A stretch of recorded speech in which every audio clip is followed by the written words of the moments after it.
This is the Wise Guy Radio Show, a podcast dedicated to educating and inspiring through conversations with today's top talents in the world of glass. We will be dissecting their journeys in hopes to deliver actionable content that you, the artist, can start implementing now, helping you grow not only as a creative spirit, but also a successful artistic entrepreneur. With a little organization, relationship building, and your artistic ability, you can obtain greatness. Climb aboard, whether an artist, retail owner, or enthusiast. We have a ton of fun in store for you. Welcome to the Wise Guy Radio Show.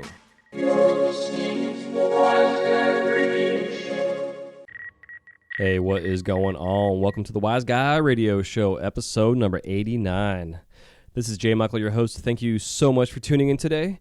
With 17 years of experience behind the torch, I am as excited as always to bring you conversations with artists, sharing their stories in hopes to inspire and entertain while helping you grow your business. Today's episode is all about getting started in this industry as a glass artist. Basically, I'm calling this episode So You Want to Be a Glassblower.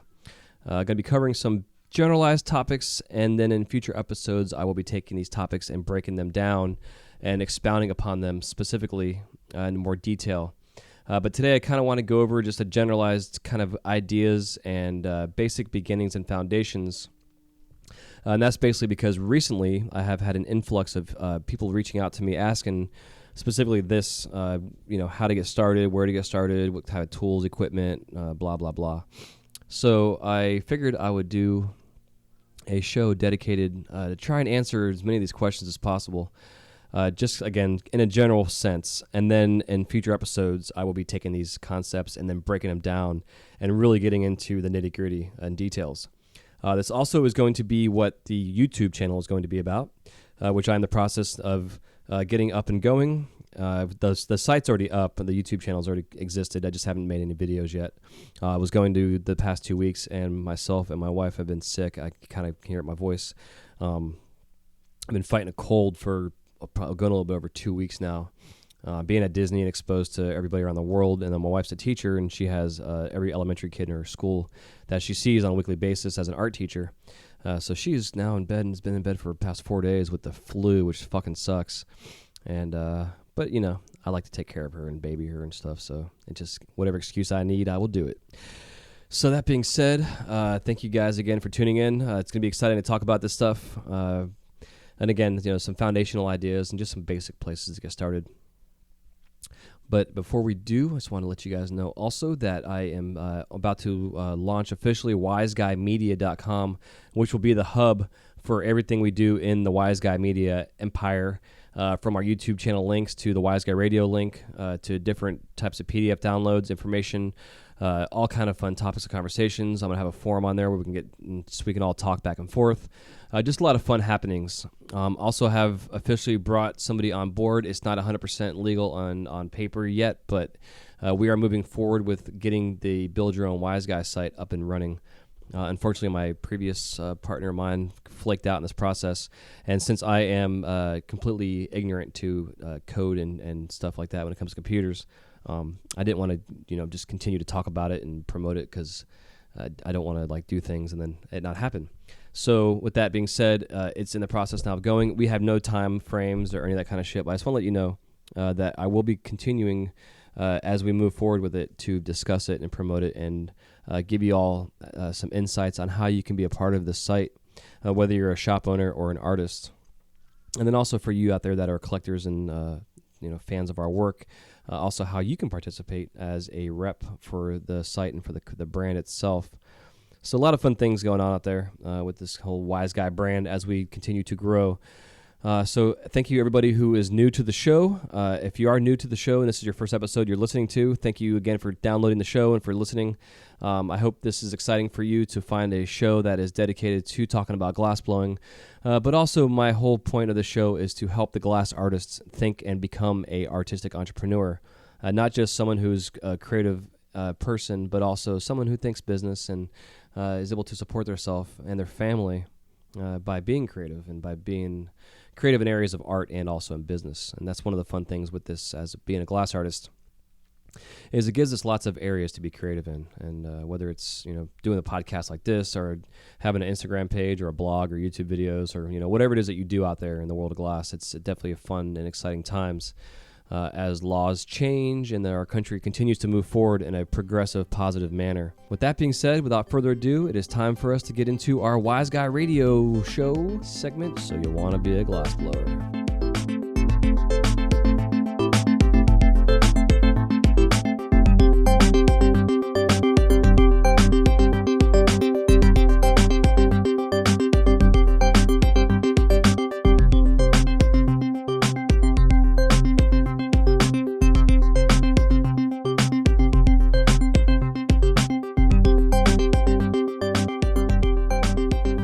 So you want to be a glassblower, and asking how to get started is something that I have heard over and over for years from many folks. The biggest question I have is, how does one get started? With the ever-growing popularity of this genre of art, many schools have begun to pick up and teach classes in this area of glassblowing, whether it's the furnace or the torch or both. And there are several schools out there that specifically cater to the glass artists and have programs for glass and what have you, like Penland and whatever, out there in design schools. But with that being said, 99% of those that want to be glassblowers don't necessarily want to go to college and want to learn either on their own or by taking classes. So I figured it's time for us to have that discussion about that.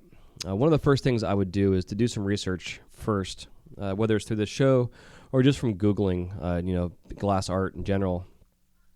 There's many pages out there that are dedicated to glassblowing, flame working, and what have you.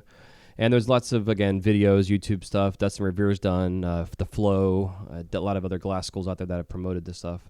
The only problem with these is that the majority of these sites really only talk about the actual process of being a glass artist.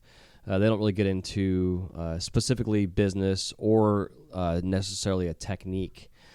My goal of this episode is to talk to you about how to get started and to get the baby steps going to make sure that you have a good foundation, the proper equipment set up, and that you're not too big and over your head with this whole idea of starting off. If it helps out, you could also talk to your friends that are glass artists, maybe get an apprenticeship going, or just someone that maybe take you under their wing and let you kind of just hang out in their studio and just watch them work. If you don't have access, though, to those type of people in your area, hopefully this will help. For starters, we have to consider what type of torches you want to buy. And that being said, because the torch is your main source of heat, it's easy to jump into a big fucking flame without thinking about what it is you're going to be making. To get going, you really need to think about that because, for starters, just jumping right into blowing glass isn't necessarily what you want to do. You want to learn the medium itself. You want to learn how to work glass, how to work your torch, how to work your tools. And there's nothing better to learn that than by buying a smaller torch and starting off by just making pendants and balling up glass and making blobs and learning how to make a nice pendant loop or a bail, as it's called also. Just to learn some really strong foundational techniques just in terms of getting your hands in line. There's so many things involved in the beginnings of it that, again, I recommend starting off something small, like a National 3A torch is a good hand torch. A minor bench burner is a really good torch to start off with. Or even getting into like a Red Max or a little smaller GTT or a smaller Bethlehem torch or even like the mini Carlisles that are out there. But again, it also depends on your budget. So think about what you want to spend and what it's going to cost. Now, I will tell you that a beginning torch is going to cost you anywhere from $160 up to anywhere you could spend $3,000 if you want to go crazy. But to start off, I would say set yourself a budget for, say, $500 and take that $500 and see really how far you can go with it. Because at this point in time, again, you're just looking at getting started. You're not looking at being the best glass artist out there in the industry. You're looking at just getting your foundation and getting your feet wet. So that being said, it's easy to get overexcited and want to begin right away by getting into bigger torches and bigger flames. And the first thing you really need to do is to learn this equipment. So once you get your torch in, turn it on, learn how to do that first, learn all the safety stuff. You want to learn how to hook it up. There's things that you can do. Mountain Glass is a great source for all of this, for their starter kits they have that will give you everything you need to get it started. There will be a PDF checklist on this podcast, so you guys can have a checklist to go down to figure out the things that you may need. And if you don't have some things, if you've already got some setup stuff done, things you might be missing, kind of ideas. But that being said, there's a lot of underlying safety considerations you have to take into before really even turning your torch on. You got to make sure, for one, you've got ventilation. And the ventilation is another topic for conversation for a different episode. Just understand, though, ventilation is the first thing that you should establish in your studio before even building your bench. A lot of people recommend and have this philosophy of you build your ventilation first and then you build your bench and everything else around that. Because your ventilation is going to get rid of all your heat. Well, I shouldn't say all your heat, but it's going to get rid of your heat. It's going to get rid of any kind of toxins, any kind of glass dust, vapors, all that kind of shit that you should not be breathing in. And because, again, it is the safety that we're talking about right now, that is the most important thing to start with. Once your ventilation is established, then you can build your bench. Think about height of your bench. Think about your working environment, storage, that kind of stuff. And then you want to think about where your torches or your tanks are going to be stored. Propane, definitely need to keep that outside. Your oxygen can be inside because your oxygen is not a flammable gas. It is just an accelerant, where your propane is flammable. So it definitely is required, not recommended, but required that you keep your propane outside. If you need to drill a hole in the wall to run your hose through to make sure that your tanks are kept outside all the time, do what you got to do, but just take into consideration that is imperative that your propane is outside. It's too many times I see people have their setups where their torches are not stuck to their bench, and I mean that by not screwed or mounted to their bench with a clamp, and then their propane's right next to their bench. Stupid, stupid, stupid. Mount your torch, propane outside. Number 2, big things. Ventilation 1, propane outside, torch mounted number 2. Second thing or third thing you need to think about as well is your lighting that you have on your space. Make sure you have adequate lighting to make sure you can not only see your glass, but also that you're not causing strain on your eyes too. So those are some basic things to think about. When it comes into getting your tools and stuff, when you first get started, if you're going to be doing pendants and beads and jewelry to get started, you don't need to get everything you need at first. All you really need to start off with is some basic graphite paddles, tweezers, and maybe a reamer or two, and a tungsten pick is always ideal to have on hand as well. Just because, again, you're just trying to learn your flame, you're trying to learn your torch, and then you're trying to learn your tools. And the one thing you're going to find is that when you get started, you will be using muscles in your body that you have never used for anything ever. You'll find that you're using muscles that are going to be sore, and you're wondering why they're sore, and then all of a sudden you realize it. So think about that. Think about having to keep your posture a certain way when you're working, so that you're comfortable and you're also able to work longer. But also because of the way your posture is going to be, you're going to have to keep your arms up off the table, keep your hands up in a position that are elevated. So you're going to have to do this for a long term to build some stamina and understand that that's, again, important when you get started. Just some things to think about. You also need to understand that is a hot job. The glass is hot. The flame's hot. It's hot. Everything's hot. So you need to wear sunscreen, for one, to protect yourself from all the UV rays you're dealing with and getting exposed to. But you also have to understand that you're going to be dealing with heat. So you need to get used to the heat on your hands, the heat on your face, the heat on your chest, the heat on your tools it's picking up from being in the environment itself. It's amazing how hot my graphite gets when I'm working on big stuff. So these are all these little nuances that if you have never done this before, you've got to take into consideration. And when you get into it, it's going to be something that may turn you off and make you understand that, yeah, this is not something that I want to do. And I recommend to anybody who has never done this before that you go take a class from somebody, or you go do a hands-on, one-on-one, tandem glass blowing, whatever. Go make a glass pendant, make a wine glass kind of nights that some studios have, and just get a feel for it.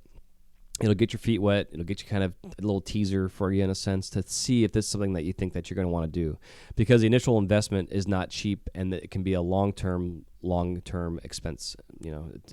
Shit adds up. So, and I do apologize right now. I'm just going to say this if I am a little bit over the place. I have notes that I'm going by, but because of this sickness, my brain is a little fried. So I apologize if I'm all over the place. But again, I'll have a little list of a checklist that will help organize this. So that being said, once you get your safety down and you understand that you need backflash arresters, and you understand how your turn-off valves work and your regulators work and your tanks work and how to set up your liquid oxygen if you're on liquid. And if you're just getting started, you don't need to be on liquid oxygen. You need to be on K-tanks. Or if you can afford it, to get your own home compression systems for building your own oxygen and making your own gas. But still, you have to get all that shit down first. Your foundation first is safety setups, safety everything. Once you do that, then you can turn your torch on. Once you turn your torch on, then you can start melting glass. Once you start melting glass, then you can start using your tools, and then you can start making things. All that needs to be taken into consideration. Think about your eyewear, There's a lot of companies out there that make good glasses, and there's a couple companies out there that make some shit glasses. Do your research. Go on to forums. I'm not going to say anybody specifically because, for one, I don't promote necessarily companies out there in particular. I will, under the links that I have, I will give you links onto the stuff that I use. But I'm not promoting it as this is verbatim. You need to use this. But again, Mountain Glass has a page dedicated to this. If you guys go to mountainglass.com/wiseguy radio, that's WYZGUI. Oh, yeah, it's not Wise Guy Radio. It's just mountainglass.com/wiseguy. It'll bring you to a page where they have starter kits that they have that are discounted. And if you purchase one of those starter kits and use the term Wise Guy in checkout, it'll also give you an additional 5% off the discounted kit that you get there. But by going to the website and to that page, you'll be able to see the items and pictures of them and get an idea what they look like. So you can really see what you need and what you don't need. Some of the kits that were first put together years and years and years ago had so many different things in there that I think after a couple of us were going through the process of ordering kits, they realized they needed to kind of narrow down the kit to specifically niche certain artists out there. So there's like a pipe making kit you can get that have ball grabbers and different things like that, which you can get into. But again, we're going to break this down into everything. I'm going to do a whole show on your glasses, a whole show on your oxygen gas setup, differences between compressors and compressed gas and air gas and blah, blah, blah. So just kind of take this as just like a basic overview right now, and also a quick episode. So once you get that going and things are going well, you also need to take into consideration too when you're dealing with your posture. What is it that you're standing on? Are you on a wood floor? Are you on a painted floor? Are you on a concrete floor? Are you on tile? Are you on carpet? Hopefully not on carpet. But you need to think about getting yourself a anti-fatigue mat, which we had talked about in a previous episode, because once again, if you have good posture, it doesn't matter how good your posture is. If you're standing on concrete all day, you're going to fuck up your back. Your legs are going to get tired. There's things you guys got to think about. So anti-fatigue mats are imperative. I'm not really sure. I forget what episode that was. I believe it was in the mid-70s, but you can go back there. There's some links to different companies that do sell mats that I recommend. And again, this is all just my opinion. But this is also opinion from experience of 17 years of doing this and also helping set up other studios, doing some consultation work, setting up other bigger studios with multiple glass artists, what have you. So, yeah, there you go. So, there you go. So, you got your torch set up now and your stuff and your tools. Then it's like, okay, so what am I going to make? Well, you shouldn't just start jumping into making pipes. You need to learn, understand the medium itself. I always preach that your torch that you're using, once you understand how to use it and it works, that it is easy as using a flathead screwdriver. Now, we all know how to use a screwdriver, but we all don't know how to work a torch. So once you learn your torch and you learn your flame, you need to understand that your flame is different settings. There's reduction, there's oxidize, there's 5,000 different variations of flames. But just because you see one person using a specific flame doesn't mean that flame is going to work for you. Everybody has their own unique flame. Like Mike Souza the other day was talking about in his episode, how your flame is more or less like your signature. And that is your flame for your glass for how you work. It's easy to just want to turn your torch on and just blast it full bore and melt everything. But that isn't how the shit works. Now, when you first get started, yeah, do that. Work it as hot as you possibly can. Make the biggest blob of piece of shit you can possibly make without burning yourself. Do all that stuff. Figure out your torch. By doing that, you're going to learn how to back it off, how to use a softer flame, how to use a heavier flame, how to adjust your torch, all depending, too, on what kind of torch you're using. But that being said, it's still imperative that you just experiment, trial and error, figure this shit out. If you're fortunate enough, though, to take a foundational class, I definitely recommend doing that. Some classes out there that teach you this stuff also teach you the foundations and safety. They may go over that day one, day two, then is actually melting the glass. Myself, personally, I will be implementing and launching some new coaching classes coming up, some one-on-ones, some group classes where we will be discussing all this. It's going to be a half a day of business talk, half a day of glass techniques over the weekends. Just some fun things I just want to teach you guys about that's coming up here over the summertime. That I'm excited about. But to move forward with this, there's just a lot of things you got to take into consideration. If you have, with your glasses, not to get into too many details about your glasses, but I definitely recommend at least a shade 3. The shade 3 is referring to the tinting of the glass. You have your basic rose glasses, which is just glasses without shading to them. They have like a pinkish purple tint. Those are good for just basic work. Even working clear, though, if you're working for a long period of time, it's not going to help. It's going to give you eye strain and maybe give you headaches even. Can give you actually burning your eyes and your retinas. You'll get calcium buildups. It feels like you have sand in your eyes. It's totally unhealthy. So a Shade 3 is what I recommend out of everything. And then different brands have different types of lenses that they use, whatever. But if you wear prescription sunglasses or prescription glasses in general, there are a pair out there that are kind of like a blue blocker kind of frame that will actually go over your glasses. Because I will tell you that if you want to get prescription didiniums, it's going to cost you anywhere from $350 to $500 for prescription glasses, which I'm at a point now where I need to start looking at those myself. But still, it's all important information to understand, and I can go on for days about all this, and I don't want to because I don't want to bore you to death, and also not feeling good. It's going to kill my voice. But still, so there's a lot of things you need to think about, and I'm going to kind of cut this here short, and I know this is kind of abrupt, but I still want to just put this out there that make sure that when you get started that you're humble, that you are focused, and that you have a mission, and that mission is to become the best at every step of the process. Don't go from A to Z. This is a marathon, not a sprint. You need to go step by step. You need to just pretend and act as if it's a fucking race that you're about to go do. You need to stretch out before you start, get your body limber and loose, get warmed up, and then get started. Only way to do that is by starting off with a strong foundation, making sure all your safety checklists are taken care of. Make sure that your equipment is working properly. Make sure that your torch borers and the holes and all your little ports in your torch are all clean. Make a routine of it. It's got to be routine. If you can get a routine started at the very beginning of this process, then in 10 years from now, you're going to be a bad motherfucker making lots of money, establish yourself in an industry that is not easy to get into, and people will know who you are. I promise. But you got to start off at the beginnings. You can't just jump into making rigs. You can't just jump into making a fucking Klein right away. Sure, great idea, great techniques to learn, but you got to crawl before you walk, as that whole bullshit cliche is. Start off making marbles, go from marbles to pendants, from pendants to maybe some more sculptural stuff, even if it doesn't look like anything. Whatever it is, learn your glass. Then you get into making some hollow stuff. Learn how to blow a ball of glass. Learn how to maybe pop a hole and push a bowl. People still enjoy their flowers. Learn how to make ornaments, simple stuff. Really, really simple foundational shit.